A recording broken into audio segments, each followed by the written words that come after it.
Welcome to An Expansive Life Conversation with Results Architect Sande Golgart. Our guest today is Sandra Tru. Sandra is a transformational guide, speaker, and soul mentor for conscious leaders and creators who are ready to stop performing for success and start leading from embodied truth. Through her signature SoulSet work, she integrates somatic intelligence, spiritual psychology, and energetic mastery to help high-performing individuals align their inner world with the life and impact they are here to create. Your journey to realignment from fear to freedom starts now. Live an expansive life. We are. Welcome, everyone. Sandra, welcome to the show. I'm so excited to have you with us. So excited to be on here. We had such a beautiful conversation getting to explore the topics of this podcast. I'm so glad that you asked me to join. Yeah, well, thank you so much for being here. For everybody joining, thank you so much for taking time out of your day. You're in for an incredible hour. On this show, we talk a lot about becoming what you're seeking as opposed to seeking what you want to be. Hmm. And if you ever wanted an amazing example of someone who has become the positive energy, the love, and the transformation, welcome Sandra Tru. We're going to talk life. We're going to talk about the most fascinating topic that I don't think gets enough attention, which is love. And then Sandra's going to walk us through lovership, which is one of the topics I'm most anxious to get to and to learn from you in our hour today. So, Sandra, welcome to the show. If you can, for our viewers, give us a little bit of background on yourself, a little bit about your journey and how you arrived at becoming such an amazing transformational coach and speaker. Thank you so much, Sandy. Well, you would probably want to hear some of my accolades, but I think that the impetus for me to move into this work was just carrying a whole lot of shame and carrying a whole lot of heartache and longing and having to deal with a very difficult childhood. Luckily, I was an artist and I am an artist, and I was in very early on in my life as a teenager. I was kicked out very early on in my teenage life, but I got into acting, and I started to explore how the personalities isn't set in stone, that we have the capacity to change our qualities. And I was having these very mystical experiences where I would practice something, and then all of a sudden on stage, I would have this kind of, what now in hindsight, with walking years of walking now a shamanic path, I'm like, that was really mystical. And at the same time, I was exploring yoga, and I was going down into bhakti yoga and Eastern philosophy, and devouring philosophy, and also practicing, because it really is, it goes beyond information, doing the practices that would help me essentially rewire my nervous system for living in balance, for being able to deal with the chaotic past and learn to change my story. So was figuring out what to do with these two amazing paths that were like the soul, the what was really making me come alive, but there were two different things, and I could not figure out how to put them together. But then through my own path and my own journey, and doing walking a medicine path also, I was able to see how they're actually one system. That on one side, yoga is the study of who we are beyond a personality, the philosophical practice and the study of this practice of union is about helping us remember that we are so much more than the stories that we name ourselves. And through acting, I was studying how we are not we can change our story, we can design ourselves, we can do character design. That's why I love, the architect name that you have, right? It's just like, yes, we get to architect our lives. It took me a long time to put this together. Actually, I went on to study spiritual psychology, neurolinguistic programming, tons of energy work. I taught yoga for many, many years. And then at some point, it was it just started to be what was happening. I was just starting to get deeper and deeper in my own transformations, which have been a continuous process. Really, you spoke about becoming, right? Like she has been become. The process continues, and it continues for all of us. So I've been working with entrepreneurs and speakers and authors for the past 5 7 years now, on developing their own, designing their own life by working on their own character, by designing their own character. That we change our life not by what we get, but exactly what you were saying, Sandy, but we design it through who we become. And it's beautiful to have goals, but how are those goals allowing us to have greater levels of alignment with our values, with our purpose, with the qualities that we want to embody, to have our lives say and reflect who we are. Right. It's so beautiful. It's amazing how much like synchronicity pops up. Like I was literally just watching an amazing interview with Benicio del Toro, and he Mm-hmm. was talking about how he'll read the script, 8, 10, 12 times to really understand the words. But well before he ever tries to speak the words, he really tries to embody who is this person? Mm-hmm. Where are they coming from? Where are they at? And who are they becoming? And he embodies it much the way that you're talking. Mm-hmm. I would imagine that your career and experience as an actress like really helped you to see exactly what is happening in real life. And it sounds like that's exactly what you're describing. I think I'm still in the business of script analysis, and before I used to be in the stage. Now I'm the stage. Now I create these containers of transformation where people get to try on different personalities for fit, and we hold the vision until that becomes real. And that's really beautiful because, yeah, like people that are working on what is the embodiment of that before I can be in trying to get a story or trying to share a story. What is the embodiment of that, which is what essentially you were picking up from his story, correct? Yeah, absolutely. So I want to talk first about life, then we'll move to love and then lovership. Mhm. Life in general, I think it's really this story. What brought me into this work was observing that most everybody would prioritize health as their number one priority, relationships number two, and then wealth number three.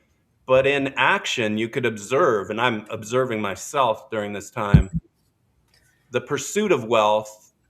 I'm doing it at the cost or at the expense of my health, at the expense of relationships, mostly the relationship I have with myself. Mhm. And it wasn't until I realized that until I confronted those fears, like about really loving and accepting myself for who I am, the good parts, the amazing parts, and the shadow sides when you're out of balance and really falling in love with that, it couldn't welcome the rest of it in. And it really helped me see that oftentimes we're chasing the things that we think we want rather than becoming the essence of them and then allowing them in. So Mhm. what, as you look at life and look at your own life, I'm a big believer that our best life is on the other side of our biggest fears. Mhm. When I say that, what comes up for you? um the first thing that comes to mind is how I've had and it has to do with the way I was brought up. I'm gonna get a little personal here. Yeah. Um, I've had to leave the idea of family a couple of times where I was bonded very strongly to make a stand for my purpose and for where I'm going, because I believe that relationships, they are sacred containers, right? They are the sacred containers for transformation, where the unhealed parts of us will naturally arise so that we can have the gift of doing something with them, transform them, integrate them, so that we can move on to the next cycle of evolution. And because I've been in relationships where am a revolutionary, right? It's just like I'm on a consistent change, and I've had to walk away from people that I've loved because they were not willing to do that revolutionary work in me. And also, I think because they were, was speaking at a soul level, they were the perfect guides, the perfect teacher at the perfect time for me to refine my intention to put this work out in the world, even though it didn't fit that container. So very grateful for that. But that's like, I can speak about business things, but when you asked the question, that was the thing, to be Yeah. on my own, to prioritize what I'm here to do as a soul in a body, more than be validated for having the ideal family, or whatever that is, because culture really supports that. And it's a big thing. um Yeah. so yeah, not easy, but Not easy at all. In fact, I think that is what most people, those are the constraints most people are living inside of, is that need to belong, that need for acceptance. And they're afraid of who their true self is, that they might not be accepted for Mhm. that. So I think what I'm hearing from you is getting over that fear of really honoring your truth of who you actually are. And Mhm. even knowing that could mean some hard no's or some boundaries, which are all a form of true kindness and true love. 100%. Yeah, 100%. And I think that unless we are willing to embody and really to walk with our clear nose, then we can be affirmative with our energy. Then we can give our energy to what really makes us come alive, because we're in that maybe ambivalent, like in that in between space. And that in between space is quite dangerous, because it's like if we're in relationships where we're like, oh, maybe, yeah, or we're doing kind of work there, it's like, I don't know if I like it, I don't like it. But if we're living life in that state, instead of like it's a full yes or it's a full no, then we are not affirmative with our own life force. And when we're not affirmative with our own life force, why would we expect somebody else to meet us in that? yeah, So it requires like really knowing where I'm going, what are my values, what is my purpose, what are my passions, how am I living that right now. right. Yeah, amazing. So I think one of the big questions everybody has when we talk about the topic of life comes down to the meaning of life. Hmm.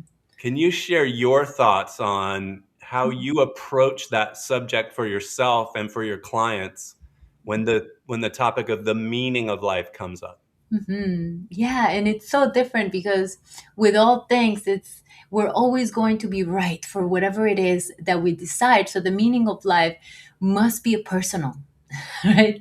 It Yeah, has to be personal, because what is meaningful to me and what I think my life is for, or what I want to do with my life, can never be duplicated or imitated. And it's so important that we all come up with our own definition of that. And I think a lot of my work is helping people and come up with that definition of like, how do you want to look back at your life, and what was meaningful, what was the thing that excited you're 90 years old, how do you want to be in your body, how do you what, like, I want to be proud because I did these things, or because I voted for these things with my actions, with my feelings, with my decisions. So much of that, it's like looking backwards. That's a really beautiful practice, right? Like thinking about, let me look backwards and how can I vote with my actions for that. And start the moment that we start voting with our actions, we're already embodying that future, which is really beautiful. right. For me, the meaning of life, I believe that we are here at a evolutionary level to do what nature does, that we are nature, and nature is forever attempting to create greater levels of intimacy and wholeness. It's forever reaching to connect, to create contact, to move and create greater union, to multiply, to expand on expanding, and to increase on increasing, and for the better of every cell, every organism around it. Nature does that. And I find nature to be my teacher, my guide, where I learn the most, right? It's where I go. It's my church. and Right. so and so when you're looking at nature, I live on the water. When I'm looking at the water, I know you do too, right? It's like water does these two things. She's forever moving and she's forever needing to connect, right? And so I believe that that is the meaning of my life. That is the meaning that I give my life. That's how I believe life becomes meaningful. And it goes very much into lovership, which we'll get to in a little bit. But I believe that we are forever attempting to touch to create connection, because it is in that connection that we allow spirit to move through us. It is in those third spaces, and it's not this, it's not me, it's not you, but it's in those third spaces, right? When seeming different opposites get together and connect and something brand new and it's created. Those are the portals of spirit to be moving through us. Those are the portals of synthesis. And so to me, that's my task, to create greater levels of intimacy, wholeness, and connection, and sacredness and reverence in all of my relationships, right? Not just in my work, but all around me. Right. Yeah, I love that. Um, I, the structure that I have embodied and brought to my own work, because on the one hand, wisdom tells me that I'm nothing. I'm Hmm. nothing in this universe. Love tells me I'm everything, right? And we kind of have to find our space in the middle where we know our truth exists. And Hmm. I feel like, certainly for myself, I feel that we were all brought here with constraints. And it's our job to uncover, discover, and dissolve those constraints to liberate our souls and be the boundless, limitless souls that we are, and be completely free, which to me means everyone is doing exactly what they're doing, and I can be okay with that. Not, I should be so free that everyone can be themselves. And that puts me in such a powerful place to then become what I want to become, not for anybody else, but for me, and then find a way to give that away, as my gift, to the world. And that to me all boils down to peace, like Hmm. that inner peace. Hmm. So, and I think it's beautiful because it keeps us growing. It puts us in a foundation of pure growth, um, and always evolving, always improving, but realizing everything is the way it is, and we can be okay with that. Yeah. Yeah. So a couple of things that are present when you share that, it's that comparison. Yes. And yeah, like let's go into that one. The comparison is part of the human nature, right? It's just like it's hard not to compare. And I think it's important to evaluate what comparison means, right? And we hear that a lot, and like it creates so much suffering, and it does, but it can also be helpful. So it's hard not to compare, because it's important, right? If I'm building something, if I'm building a system for a workflow for my business, it's like I want to make sure, I want to compare it with something that has worked or somebody else's who's showing me. I want to compare it. So in that way, is it in small things, it's important to use comparison as a way to evaluate our growth, right? How did I do last week in my exercises versus this week, etc. I think we get stuck when we start comparing our character, our human, our life story with other people's, because now we are going into a judgment of the human, of our human, Right. and that's really tricky. I also believe that our work here is to figure out where we are victims, because there is a part of the human psyche that I believe gets turned on or gets with victimhood. And I For think that sure. all of us in this conversation can look back and say, wow, I was getting something out of that little me mentality, out of having those negative thoughts. It actually is contagious, right? It's almost like we start to get turned on by the validation that we get for all the things that we have done. And why it's so real. Nobody loves me. And we want to know that that is there, and bring ourselves back to like there is a natural tendency to go into a shadow state of not being fully alive, and we want to carry that not as something negative, but as a good ally that we want to keep right next to us, because that victim mentality loves to compare character, loves to judge the whole human, But when we keep it close, meaning we keep checking, do you need some support? Right? Can I help you with anything? What do you want? What do you need? Then we can start providing ourselves, giving ourselves what we need, right? I need space. I need to move. I need to dance. I need connection. So many people are not allowing themselves to live expansive lives, right? No pun intended, because they are stuck thinking that joy, play, aliveness is something that gets earned later on. Once I get that house or that next business or the best promotion, whatever it is, the next partner, then I will. But it's actually living in freedom is allowing ourselves to infuse our joys and the things that make us come alive into our daily life so that we are no longer in the victimhood mentality of obligation or burnout or self-betrayal, and we can be Right. affirmative with our energy, right? And so I believe Absolutely. like that's what's exciting about life, that we can design lives that make us breathe with the light. And how contagious is that, right, to the people Yeah. around us. Yeah. Well, I think there's energies. I try to break it down into three simple energies in my work. That there is a victim's energy, and that victim's energy is powerless. It Mhm. means that things are happening to you and you're only in a reactive state. Mhm. Then there's the ego as energy, which is slightly more powerful, but it has force and friction.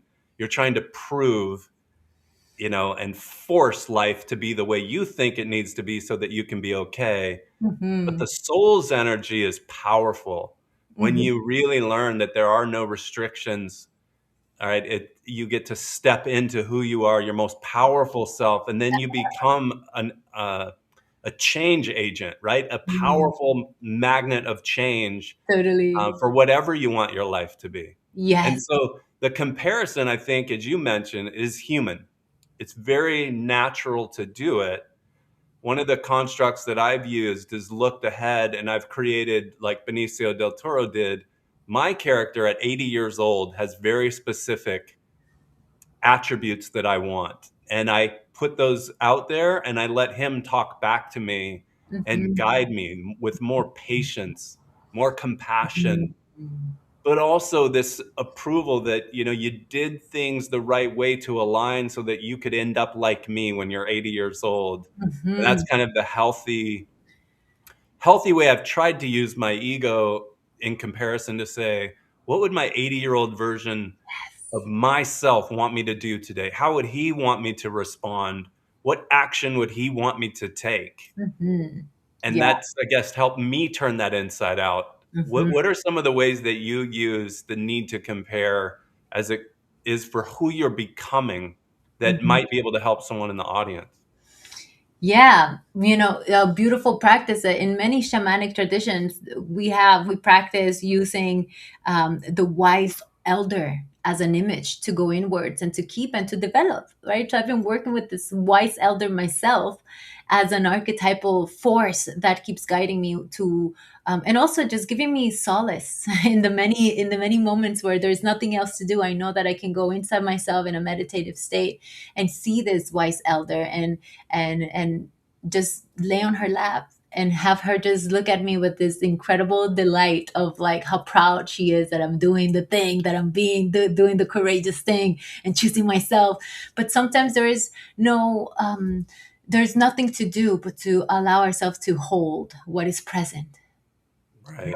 to hold the capacity to feel life to the core, to the void, right? And that is something that we can't delegate or order on Amazon or pay somebody to help us do or take a pill to do. Like the real transformation happens when we start to allow ourselves to hold the moment, to hold life fully. And oftentimes when there's too much to do or we're overwhelmed, a lot of people think that it is because we can't feel anything. But I really believe that it's because we feel so much that we unplug and we disconnect from our bodies and we kind of leave the body, so we're numb. And Mm. so many of the practices that I use have to do with arrival, where we started this conversation today, and you invited me to do a tuning practice of doing a box breathing. Simple, right? Simple. What are the breathing practices that allow you to land into your body? That's one of them, right? But whether it's art, painting, singing, writing, journaling, allowing yourself to use your body, to use your words, to give, to channel the energies that oftentimes feel like they're too much to hold, so that you stay incarnated in on earth. Because many of spiritual practices and spiritual teachers might seem like they're asking you to transcend and go beyond, land, beyond, the matter. But Yeah. we're here because we matter, because life matters. And so what we want to do is to get fully embodied with our human experience. And when we come to allow ourselves to find silence and stillness, whether that is because you yelled at a pillow and you allow yourself to cry, or you danced it out, or whatever that might, you painted in red because you didn't know what, but you channeled your emotions in a way that it was positive, that you created a container that helped you channel emotions without projecting it onto anyone else. And after you do that, there's this sacred pause. And in that sacred pause, insight flows in, because the necessity for greater patterns of creation to that are always trying to come into us, it requires an empty system. It requires a system that has been shaken, that has been cleared out. It's like the importance of washing your dishes. You don't eat on dirty dishes. My One of my good friends speaks of, he's a painter, and he speaks about it as cleaning his brush. That Mhm. whatever you can do to get embodied, to clean your brush, to make sure that your emotions, your mental hygiene, your physical hygiene, your energetic hygiene is like the priority of your life.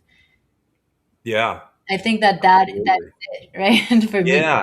This is such a fascinating subject because I believe, and in my own observation, the clients that I work with mostly come in wanting to feel better, but what they're actually asking for is to get better at feeling and Totally. enjoy even the times when things don't feel good. Mm. One of the things that I know, like neuroscience shows, is when we don't like the feeling or we don't think we like it, we look to pacify, distract, and sedate ourselves so we don't have to feel.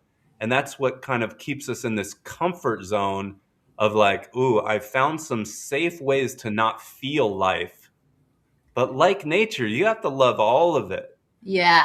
But sometimes we don't want to feel that. But those are oftentimes what I have found the biggest moments for growth is when you're like, ooh, why do I feel so stuck? Why do I feel so tense or, Hmm. icky? Yeah. The more I've learned to sit with that, the more transformation becomes available and open to me. So how do people balance that need? Because we all want to be happy. Who wouldn't want to be happy all the time? But if that's all we are, we're actually avoiding growth. So I mean, I'm so into optimizing for energy. And Yes. even though, like, right now we are bombarded by distractions on a consistent basis. Just right now, I'm in a conversation with you, I got an alert on my computer, even though for some reason it's on, but like, we're bombarded with distractions all the time. So not feeling, it's quite easy, right? Avoiding, it's quite easy. Yeah. Not having the hard conversation, super easy. There's a million things. Not doing the thing that you really know you want to do, it's the easiest thing. But what happens is that we meet the discomfort, unless we meet the portal of expansion, how I like to call it, like that, or that desire that we might not be tapping into because we have not giving ourselves space, we're gonna keep repeating the same experience, right? Whether it's in our business, with relationships, we're gonna keep people pleasing, or trying to control situations, or whatever that might look in people's patterns, behavioral patterns. So the for me, it's like, optimize your energy. Like, if you feel it, you can do something about it, because it's a cycle. Once you feel it, you're gonna be able to, like, first you're gonna go into a moment of chaos. It is like, I don't know what this is, I'm going into the void, I don't have control of this emotion. But you create a container for you, because what happens when you do, whether that is an hour, a moment, an afternoon, a day, a week if you need so, right? If you're grieving something like longer, whatever that might be. But if you create that container for yourself to be fully alive in the fullness of experience, but that could be 20 minutes too. You go through this unknown, this mystery moment, but then that mystery essentially gives you, eventually it will give you some insight, and that insight will take you into creating some actions, and those actions will eventually give you rest. And then when you do that rest, you're going to feel so good. And then you go Right. through the cycle again, and something else will happen in your life, and you, but at least you're not doing the same, you're not attempting to put yourself through the same lesson, and you're like, why is this always happening to me? Well, because you haven't allowed yourself to get the wisdom. And Right. wisdom doesn't come from, I scrolling on social media. It comes from allowing yourself to be in the depth of the beauty, right? For me, it's like you I find so beautiful to see someone come alive. It's one of the joys of my work, right? When I feel that someone is finally being honest, and I'm seeing the soul, whether that is through immense excitement and delight and pride, through when that is through the breaking because they touched a wound they never thought was there. Like those Yeah. moments are beautiful. Like those Right. moments, you want to learn to be proud of your willingness to be fully in the experience, in this human experience, because your soul came here for that. So let's Right. learn. Yeah, absolutely. All right, let's transition now to what I think is probably one of the least understood things, but probably most desired things, Mhm. which is love. And I feel like most people have this surface level understanding of it as love is over there.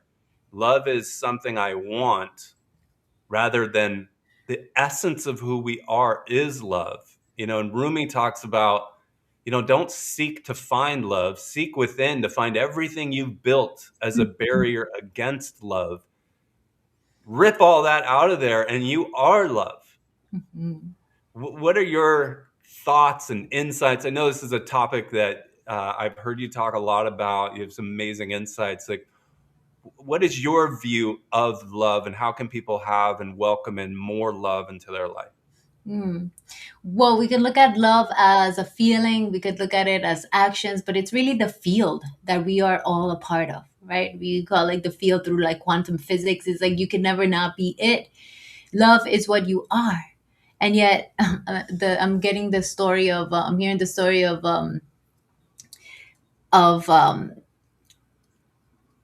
in the Himalayas, they are this musk deer, right? And people go to hunt them because it is so easy to hunt them, because the people who hunt just wait at the bottom of the mountains, because they create this masculine man perfume with the musk smell.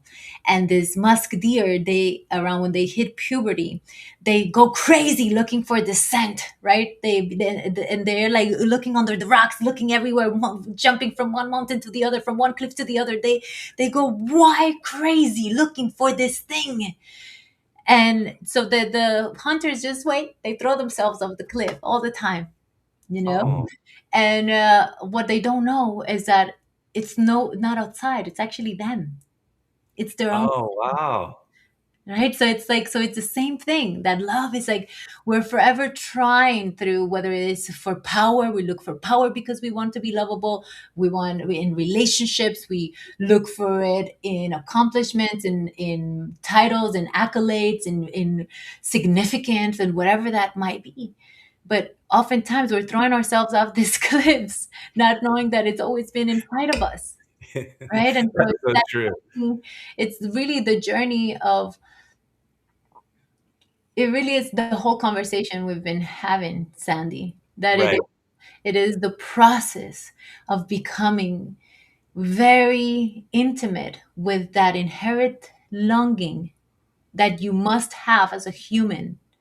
We all have this wound, this hollow space that is there, and many of us are terrified of it, and Right. we don't like it, and we are, doing everything we can to fill it. We see a lot of addiction happen because we're trying to fill it. And yes, so much of it is because there's been trauma and there's been wounding and our own personal stories. Yes, real lovership, loving, really becoming good lovers of life, is to do the work, to integrate all of our parts, to be in good, in good reverence to our own journey, so that we're not trying to get from others to fill my Right. void. But Right. there's a deeper wound than that. There's a deeper wound than our own traumas and our own personal stories of not being lovable or not being good enough or being too much, whatever that might be, Yeah. our own personal thing. That deeper wound is that we are part of the light that had to leave the source. We left source to come into the material. Actually, the light had to leave all that is in order to the material to be experienced. And so that is the place that we want to become, we want to be intimate with, and it only arises from having a consistent relationship with our aloneness, with our own intimacy, of learning to love that space. Because when we start to look at that space, look inside of that anxiety or that angst that we feel at a subtle level, and we just go deeper and deeper into it, we realize that it's actually the birth of our poetry and of beauty. It's the birth of why we love connecting and reaching and contribution and giving, because we have this desire to connect.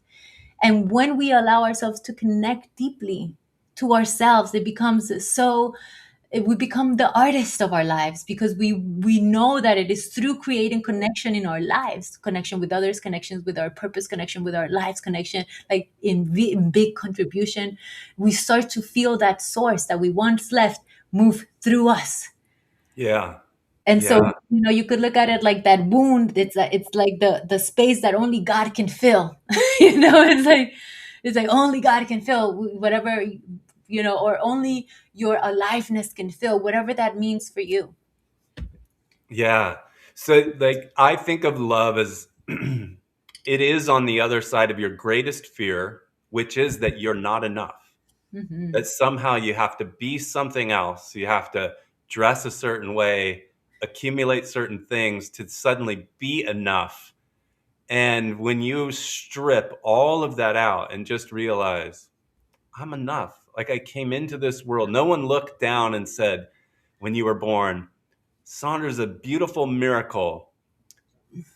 One day, she's going to be great when she's a manager of this company. Right? They just saw the miracle and said, she's amazing just the way she is. And then we kind of learn from the most subtle things. I think people misunderstand trauma.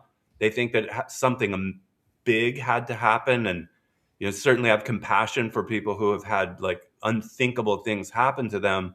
But trauma can be just as much like the librarian telling you you're too noisy and you need to learn how to keep your mouth shut. And you're like, oh, to fit in and belong, I need to learn how to be quiet. I Hmm. need to learn these behaviors. And those are all the things that we carry with us.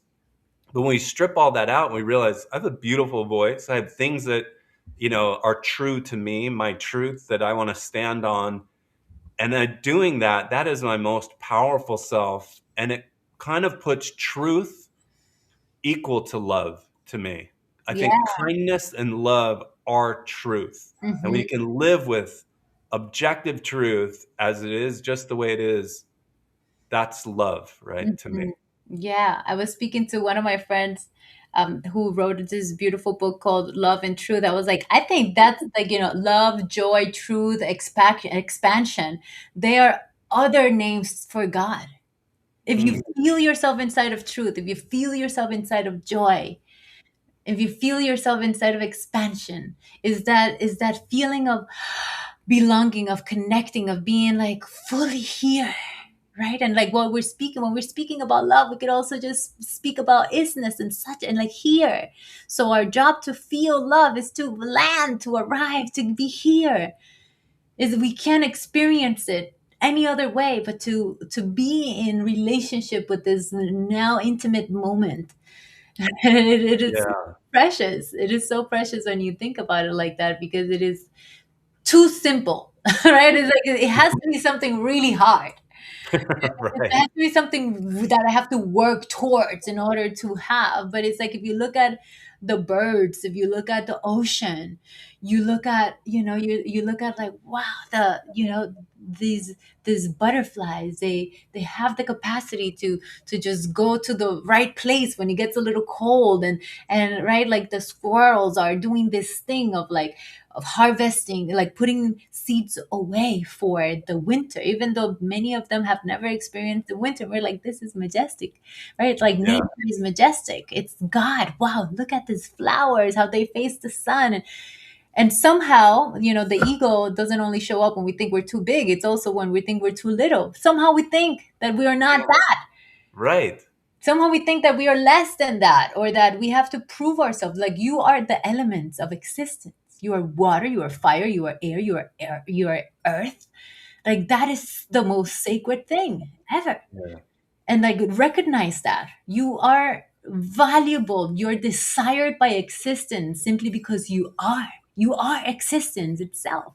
And to Right. come into recognition of that, it's a lot to hold, could be, but it's also, you don't have to wait.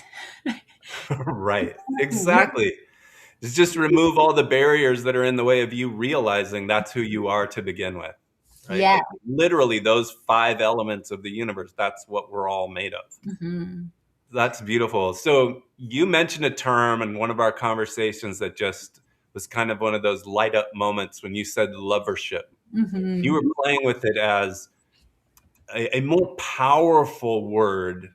Maybe I'm adding this in, but it felt to me like a more powerful word than leadership. Yeah. Talk to us a little about lovership. Yeah, thank you. Though, for the longest time, I've been passionate with the idea that leadership is not a position in a business. It's not something that you are giving a title to be. It's not because you are running this amount of people. Like, leadership is a personal decision. And so I've been just hammering down on like leadership, personal leadership. Let's like move into our freedom by designing, by choosing, by activating our conscious will. And I've been just passionate about this.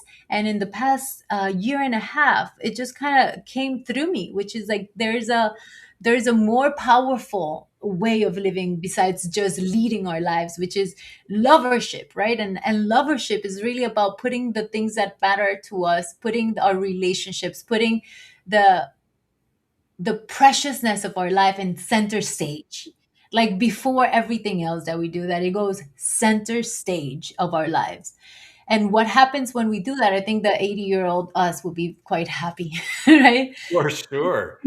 So it's like, then it's like, I am living in a way that is ceremonial, that is reverential, that is devotional, that I am not doing to extract.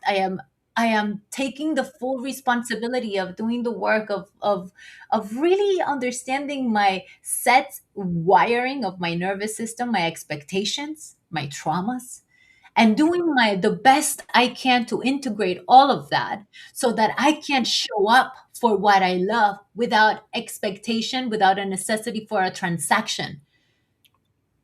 Right.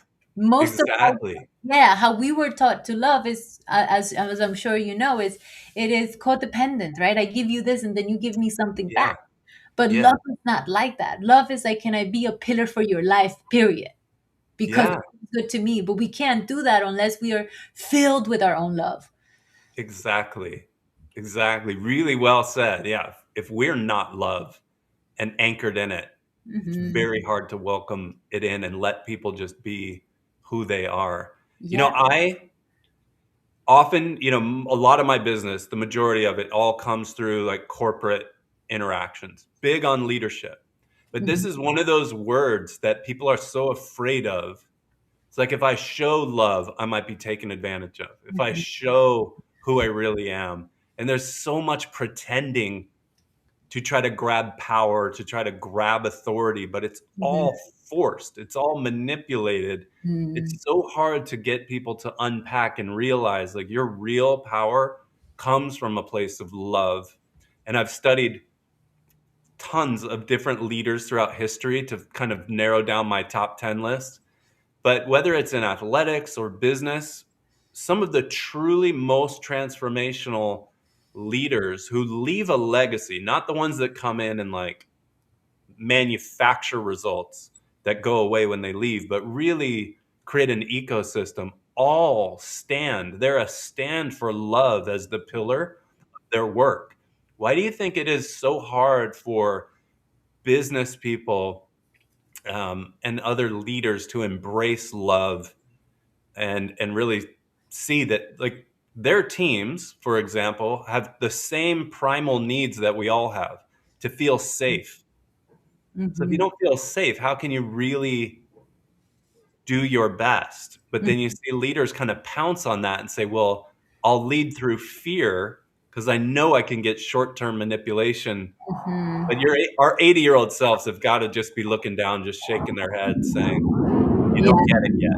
You're Yeah. not going to get it until you really embrace that love's that pillar to stand on. Yeah. I'd love to hear more of your thoughts on that and even more expansive view of what lovership means to you. Yeah. If we are, and I also believe that there's different levels of consciousness.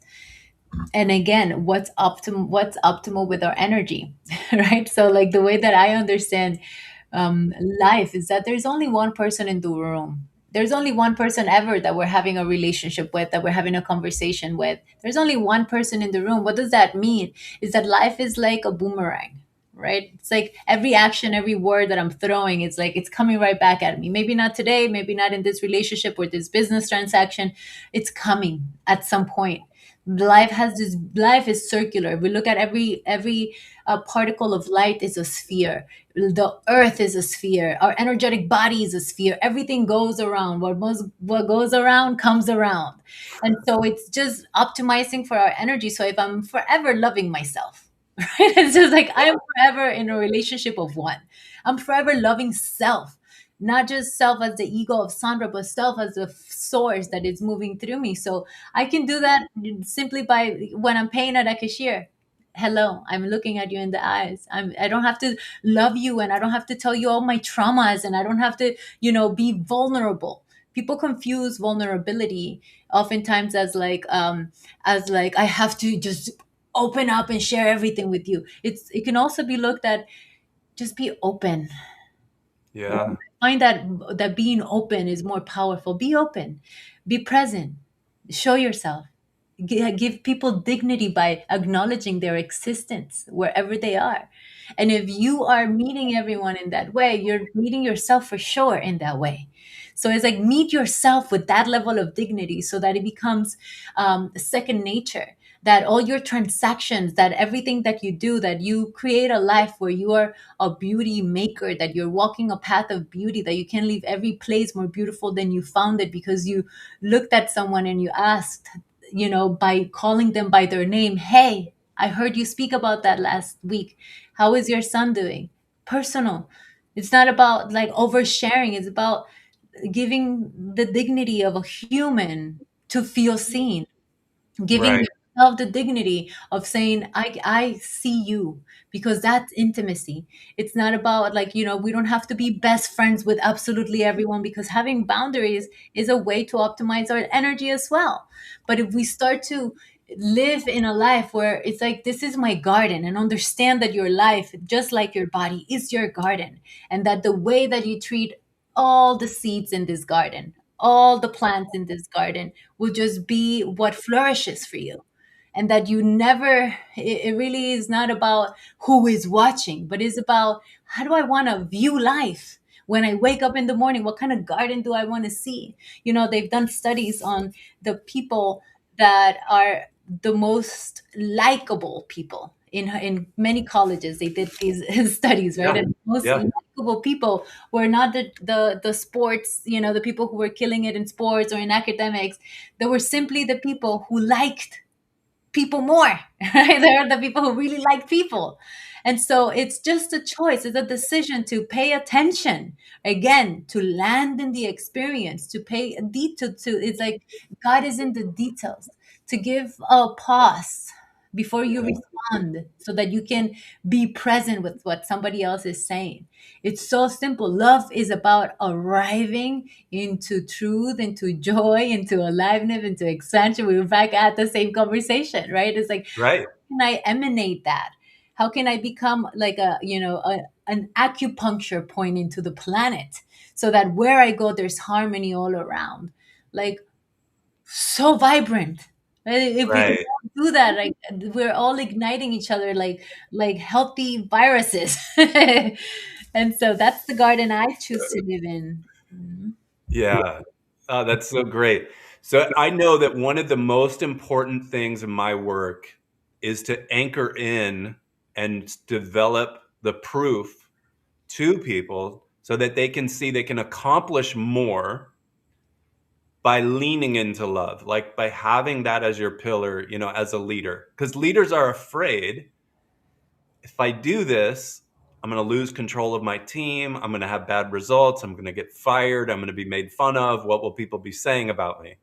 And I really look forward to, anchoring in as these results become more and more available, being able to show people like your real power and your real ability to lead with ease, comes from being a more expansive leader, making room for people's reality.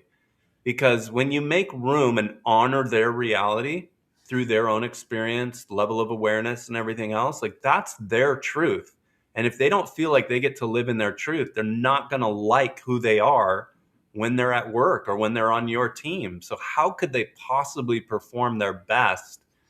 But if you can instill that power in them, you'll unleash a power you didn't even know existed while you were trying to control and make sure everyone thought the way you thought, acted the way you acted.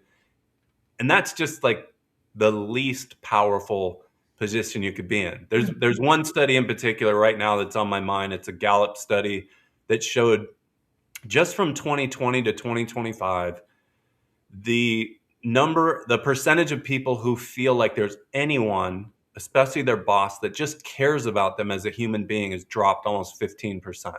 So it's now down to where 7 out of 10 people don't even think someone at work cares about them as a human being, which just seems so empty, Mhm. right? Mhm. How can we, like as a collective, how can we better engage and let people know and experience and step out of that fear that they're not going to be as powerful, and help them recognize their power? Any thoughts that you have there? Oof, so many thoughts. The first one that comes to mind is that as high achievers, there is the high achievers, high purpose driven people, right? Um, the necessity to control is a saboteur that is very strong in most people that are going a million hours per hour. Yeah. And by the way, that has worked. It might have worked Oh, in for the sure. past. And we just want to become aware, okay, that has worked in the past. It got me to where I am, but am I really happy? Is that thing that got me here still the thing that I want to take me there? Do I Right. have to keep sacrificing my relationship with my body, my relationship with my relation with other people, my relationship with how I view myself and how other people view me, because it matters, right? And Yeah. if you start, if you just, there's, I mean, I'm thinking about the positive intelligence research that shows that the main 8 or 9 saboteurs that they've done tons of research on, and the controller is the part of us that is keeping us from being in contribution, allowing contribution in, allowing other people to support us. So the people that end up being in control and trying to get it through and trying to make everything right, they're carrying this heavy, heavy load, because in their mind, it is saying, like, if I don't do it, it doesn't get done. Unless I Right. do everything again. There's a subtle that's a subtle victimhood pattern there, right? Because For you sure. have trained yourself to carry such heavy load, and you're getting a little hit, a little enjoyment out of your life being so hard, because we were all convinced and indoctrinated to believe that you are more of a human if you suffer to get what you want. Right. That worked. Okay, that worked. We're in a different level of consciousness. We're in a different world. Now we can see that it's becoming almost no longer like the what some mystics knew about, but it's like we have science to back it up, that like attracts like, right? In physics, we understand that like attracts like, that the energy precedes outcomes, that the energy that you're creating with has so much to say about what outcomes come back to you. So if you're leading and creating from an energy of tightness, an energy of overwhelm, an energy of burning yourself out, of not having good relationship with your body, you're not being a creative being. You're being a machine of repetition. Right. Nobody is attracted to a machine of repetition, because a machine of repetition lacks life force and brightness and curiosity and wonder and desire to connect. It is on a one man's journey, and we are desiring as a nature to create more connection. Like nature desires to connect and to create wholeness. And the moment that you start giving people trust by knowing your own patterns and dealing with that on your own, and understanding that just optimize for energy, like just like be optimal with the use of your energy. If you Yeah. allow other people to support you, you will be mesmerized by how they rise to leadership.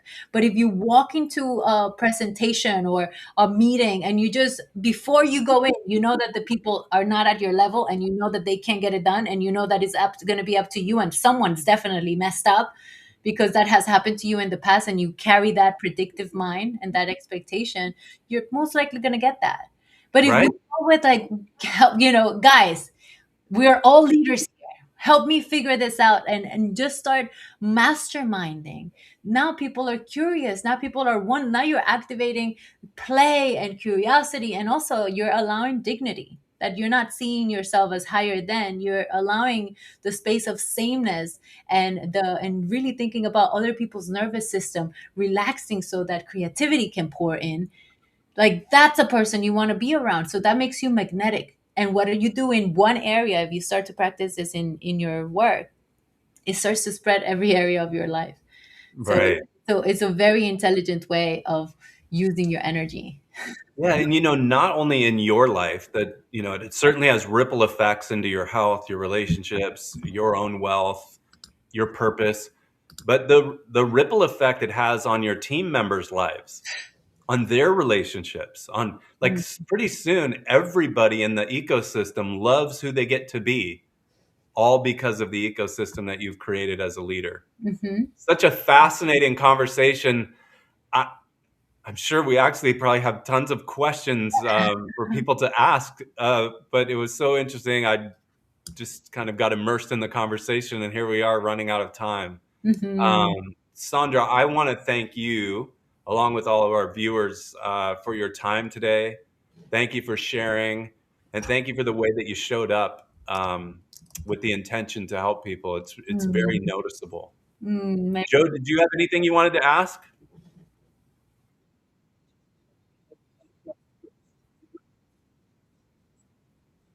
Thank you, Joe. All right. Well, let's go ahead and close it out. Thank you, everyone, for joining in. This has been an expansive life conversation with Sandra Tru. Sandra, we're so blessed to have you. Thank you so much. Yeah, but yes, so you can find more of my stuff at sandratru.com. And yeah, I just wishing that again you activate your freedom and become very aware of the tendency to victimhood, and use it as an alert system, not as an enemy, to help you go into what your choice is. Sending so much love, so much gratitude for you, Sandy, for this amazing podcast. Thank you. Yeah, you bet. And you can find Sandra Tru on Instagram as well. And it is at Sandra Tru. There's Underscore. Yeah. underscore. Yeah, I knew there was one other character. Yes. Well, thank you again so much. I know everyone who does follow you will be super excited that they did. Thank you again for sharing. Thanks for everybody's time. This has been another episode of An Expansive Life Conversation. Please like and subscribe, and we'll be back with you next week with Colleen Rue from 29029, as well as the Iron Man. She is the MC of the Hill, and she's going to talk about the life transformations she sees on the mountain with these incredible endurance events. So until next week, have an amazing rest of your week, and thanks for tuning in. Thanks for watching An Expansive Life Conversation. Don't forget to like, comment, and subscribe. See you next week.